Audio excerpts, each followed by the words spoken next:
నమస్కారం అండి. మనం ఇప్పుడు పి. చంద్రికా శేఖర్ గారు రాసిన కోడలు అనే కథను విందామా? బ్యాంకులో నుండి వస్తూ టైం చూసుకున్నాను. 11:30 దాటింది. కారు దగ్గరకు రాబోయి కాఫీ తాగాలని అనిపించి పక్కనున్న కాఫీ షాప్ దగ్గరకు నడిచాను. ఫిల్టర్ కాఫీ తీసుకుని వేడివేడి కాఫీని ఆస్వాదిస్తూ తాగుతుంటే స్వర్గానికి బెత్తెడు దూరంలో ఉన్నట్టుంది. నా కాఫీ పిచ్చికి నా భార్య అరుణ కూడా విసుక్కునే సందర్భాలు చాలానే ఉన్నాయి. భోజనం లేకపోయినా రోజంతా కాఫీలు తాగుతూ బతికేయగలను. చెప్పాలంటే మంచి కాఫీని, వంశీగారి అచ్చతెలుగు గోదారొడ్డు కథలని ఇష్టపడని వారు ఉంటారా? కాఫీ పూర్తి చేసి కారు దగ్గరకు వెళ్ళబోతూ హఠాత్తుగా ఆగిపోయాను. పక్క షాపు అరుగు మీద ఒక ముసలాయన సొమ్మసిల్లినట్టుగా కూర్చునున్నాడు. ఆయన మా ఇంటి ముందు రోడ్డుకు అవతల ఉన్న పాత పెంకుటింట్లో ఉండే పెద్ద ఆయన గదూ? పరీక్షగా చూశాను. అవును, ఆయనే. వాళ్ళు ఈ మధ్య ఆ ఇంట్లోకి వచ్చారు. నేను రోజు మా ఇంటి బాల్కనీలో కూర్చుని ఆ ఇంటిని గమనిస్తుంటాను. అదేంటి ఆయన అలా కూలబడ్డాడు అనుకుంటూ గబగబా ఆయన దగ్గరికి వెళ్ళి భుజం తడుతూ, ఏంటండి ఏమైంది అని అడిగాను. ఆయన దాహం అన్నట్టుగా సైగ చేశాడు. షాపు నుండి చల్లని వాటర్ బాటిల్ తెచ్చి ఆయనకిచ్చాను. గడగడా బాటిల్ ఎత్తి సగం నీళ్లు తాగేశాడు. మిగతా నీళ్లతో మొహం గడుక్కున్నాడు. అప్పటికి కొద్దిగా తేరుకున్న ఆయన 2 చేతులు జోడించి నమస్కారం చేశాడు. ఆయన లేవబోతుండగా పక్కనే ఉన్న 2 సంచులు తీసుకుని, రండి మీ ఇంటి దగ్గర దిగబెడతాను అంటూ కారు కేసి నడిచాను. సంచుల్లో ఏమున్నాయో కానీ బరువుగానే ఉన్నాయి. నీరసంగా ఉన్నాడేమో, ఆయన కూడా ఏం మాట్లాడకుండా నాతో నడిచాడు. సంచులు 2 వెనక సీట్లో సర్ది ఆయన్ని కూర్చోమని చెప్పి నేను కారు స్టార్ట్ చేశాను. అక్కడి నుండి మా ఇల్లు పావుగంటే. ఇల్లు చేరేదాకా ఎవ్వరం ఏమీ మాట్లాడలేదు. ఇంటి ముందు కారు పార్క్ చేసి డోర్ తీసి, రండి మా ఇంట్లో కాసేపు కూర్చుని వెళ్దురు గాని అంటూ సంచులు తీసుకుని లోపలికి నడిచాను. ఆయన మారు మాట్లాడకుండా నన్ను అనుసరించారు. 2 పోర్షన్ల బిల్డింగ్ నాది. రిటైర్ అయ్యాక కట్టుకున్నాను. కింద సింగిల్ బెడ్రూము, ముందు పెద్ద వరండా. అందులో సాఫ్ట్వేర్ దంపతులు అద్దెకుంటారు.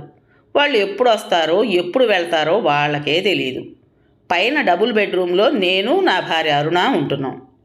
అమ్మాయి బెంగళూరులో, అబ్బాయి ఆస్ట్రేలియాలో సెటిల్ అయిపోయారు.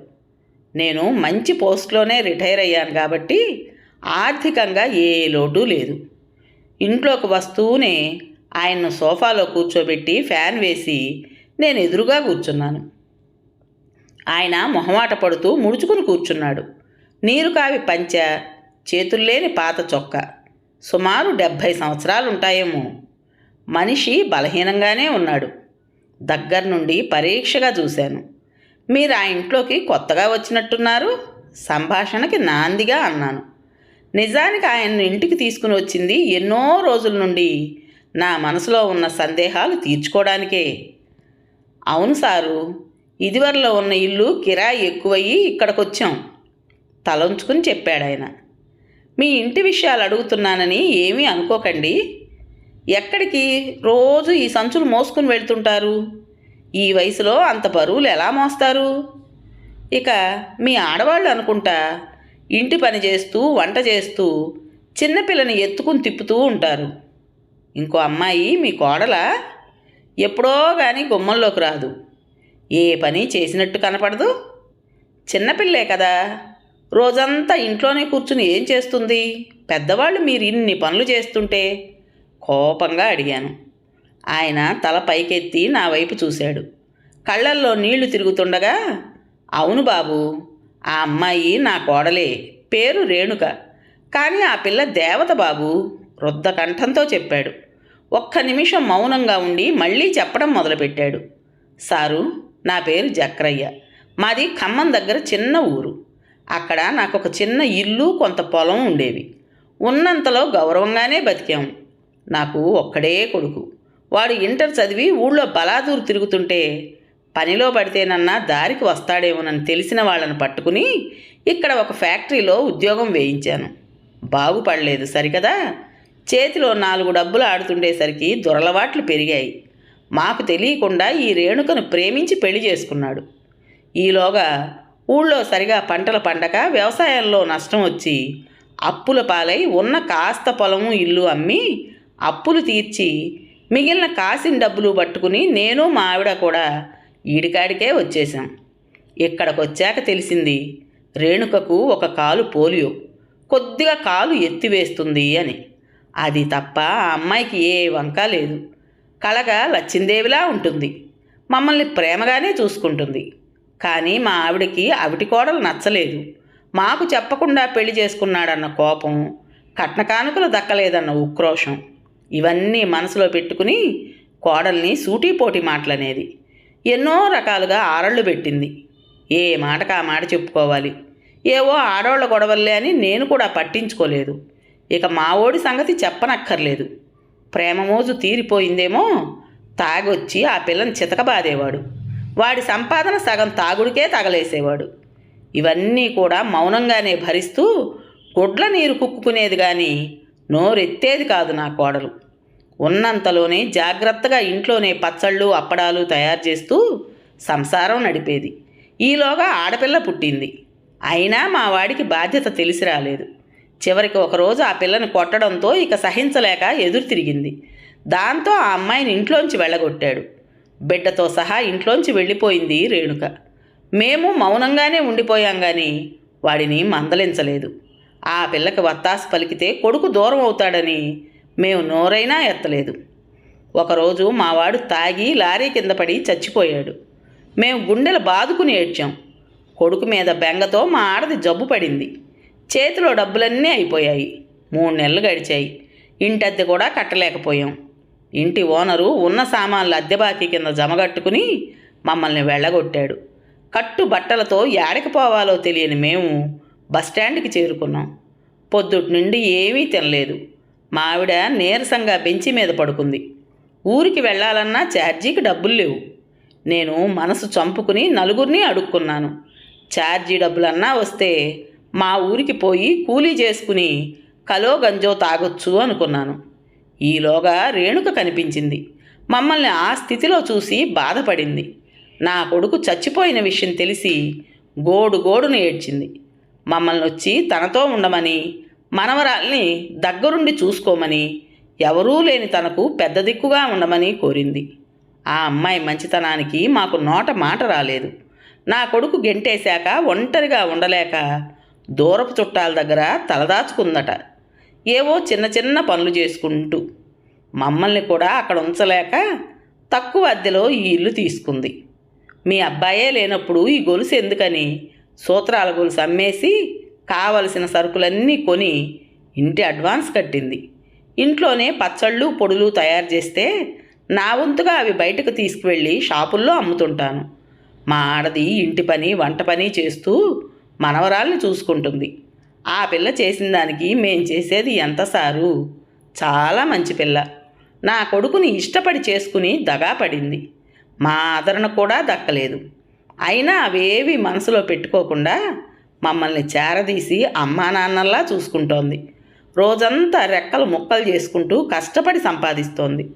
ఇంకొకరైతే మేము చేసిన పాపానికి కన్నెత్తి కూడా మమ్మల్ని చూసేవారు కాదు. అందుకే ఆ పిల్ల అంత కష్టపడతా ఉంటే ఏదో మేము మాకు తోసిన సాయం చేస్తున్నాం బాబు. ఇలాగన్నా మా పాపాలని కడిగేసుకోవాలి కదా. కళ్ళు తుడుచుకుంటూ పూర్తి చేశాడు జక్రయ్య. అంతా విన్న నేను ఆశ్చర్యపోయాను. నిజమా? ఆ అమ్మాయిని నేను ఎంత అపార్థం చేసుకున్నాను. అందుకే నేను ఎప్పుడూ నాణ్యానికి 2 పక్కలా చూడాలంటారు. నా తెలివితేటలు, చదువు, అనుభవం అన్నీ ఏమైపోయాయి అని సిగ్గేసింది. వెళ్ళొస్తా సారు, బాగా ఆలస్యమైంది లేచాడు జక్రయ్య. ఉండు జక్రయ్య, నేను నీతో వస్తాను, ఒక్కసారి రేణుకతో మాట్లాడాలి అని లేచాను. అయ్యా, మీ బోటి పెద్దాళ్ళు మా ఇంటికి వస్తారా? రండి సారు సంతోషంగా ఇంటికేసి నడిచాడు. డోర్ లాక్ చేసి నేను అనుసరించాను. ఇద్దరు ఇంట్లో అడుగు పెడుతుండగానే యాడికి పోయినావయ్యా, కూడు తినేయాలైతే అంటూ ఆదుర్దాగా ఎదురొచ్చిన జక్రయ్య భార్య నన్ను చూసి సంకోచంగా ఆగిపోయింది. రండి సారు అంటూ లోపలికి తీసుకెళ్ళాడు జక్రయ్య. లోపల ఒక పెద్ద గది, పక్కన చిన్న గది ఉన్నాయి. ఆ పెద్ద గదిలో ఒక పక్కగా వాళ్ళ సామాన్లున్నాయి. ఇంకో పక్కగా కూర్చుని పచ్చళ్ళు ప్యాకింగ్ చేస్తోంది రేణుక. అన్నీ అక్కడే అవడంతో ఇల్లు బాగా ఇరుగ్గా ఉంది. వెనక ఆవరణలో అప్పడాలు ఆరబెట్టున్నాయి. గోడవారక పచ్చడి జాడీలు, ప్యాకెట్లు సర్దున్నాయి. మమ్మల్ని చూసిన రేణుక లేచి నిలబడే ప్రయత్నం చేసింది. "ఆ, కూర్చోమ్మా" వారిస్తూ జక్రయ్య వేసిన చిన్న స్టూల్ మీద కూర్చున్నాను. పిల్ల చక్కగా ఉంది. ఆ కళ్ళల్లో ఆత్మవిశ్వాసం, చురుకుదనం కొట్టొచ్చినట్లు కనబడుతున్నాయి. "చాలా సంతోషం అమ్మా. అత్తమామల్ని కన్నబిడ్డల్లా చూసుకుంటున్నావట." అభినందనగా అన్నాను. "వాళ్లేగా సారు నాకు నా బిడ్డకి మిగిలిన పెద్ద దిక్కు. వాళ్ల నీడను ఉంటూ నా బిడ్డని చదివించుకుంటాను" చెప్పింది రేణుక. ఈలోగా పాప వచ్చింది అక్కడికి. దగ్గరికి తీసుకుని "నీ పేరేంటమ్మా" అని అడిగాను. "మహాలక్ష్మి" ముద్దుగా చెప్పింది పాప. "ఇంకో 4 నెలల్లో స్కూళ్ళు తెరుస్తారు. నాకు తెలిసిన స్కూల్ ఉంది, పాపని అక్కడ చేర్పిద్దాం. ఫీజు సంగతి నేను చూసుకుంటాను" అంటూ లేచాను. చేతులు జోడించింది రేణుక. పాప చేతిలో 2000 నోటు పెట్టి బయటకు వచ్చాను. "సాయంత్రం ఒకసారి ఇంటికి రండమ్మా, మా ఆవిడికి పరిచయం చేస్తాను. మీ దగ్గర ఉన్న పచ్చళ్ళు అప్పడాలు కూడా తీసుకురండి" పెద్దావిడితో అన్నాను. కాస్త వాళ్ళ మంచి చెడు కనిపెట్టి చూడమని అరుణకు చెప్పాలి అనుకుంటూ ఇంట్లోకి వచ్చాను. అరుణ నాకు వంట చేసి పెట్టి ఫంక్షన్కి వెళ్ళింది. భోజనం చేస్తూ కూడా రేణుక గురించే ఆలోచించాను. ఆమె లాంటి కోడళ్ళు చాలా అరుదుగా ఉంటారు ఈ రోజుల్లో. ఆస్ట్రేలియా నుండి హైదరాబాద్ వచ్చి మాకు తెలియకుండా తన తల్లిదండ్రులను కలిసి వెళ్ళిపోయిన నా కోడలు, ఏడాదికి ఒకసారి కొడుకుని కోడల్ని చూడాలని వచ్చి ఓ 4 రోజులు ఉంటున్నందుకు తన అత్తమామల్ని తెగదిట్టుకునే నా కూతురు, 6 నెలలకు ఒకసారి కూడా వృద్ధాశ్రమంలో ఉన్న అత్తమామల్ని పలకరించే తీరుబడిలేని మా కింది పోర్షన్లో అద్దెకుండే అమ్మాయి, ఇంకా మా బంధువుల్లో ఉన్న ఇలాంటి కోడళ్ళు చాలామందే గుర్తుకొచ్చారు నాకు. వీళ్ళంతా మెరిసే రంగురాళ్ళైతే రేణుక అసలు సిసలైన వజ్రం కదూ. భోజనం పూర్తి చేసి చేతులు కడుక్కుని ఫోన్ తీశాను. అరుణ వచ్చే వరకు ఆగలేక కాల్ చేసి వెంటనే రేణుక గురించి చెప్పాలని. కథ పేరు కోడలు. రచించిన వారు పి. చంద్రికా శేఖర్ గారు. విన్నారు కదండి. మరి ఈ కథ మీకు నచ్చిందా? నచ్చినట్టయితే లైక్ చేసి మరో 4కి షేర్ చేయండి. అలాగే ఈ కథ పైన మీ విలువైన అభిప్రాయాన్ని కామెంట్ బాక్స్లో తప్పకుండా తెలియజేస్తారు కదా.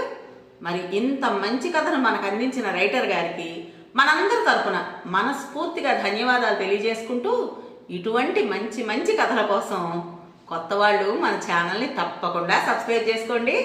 రేపు మరో మంచి కథతో మీ ముందుకు వస్తాను. అప్పటి వరకు ఉంటానండి.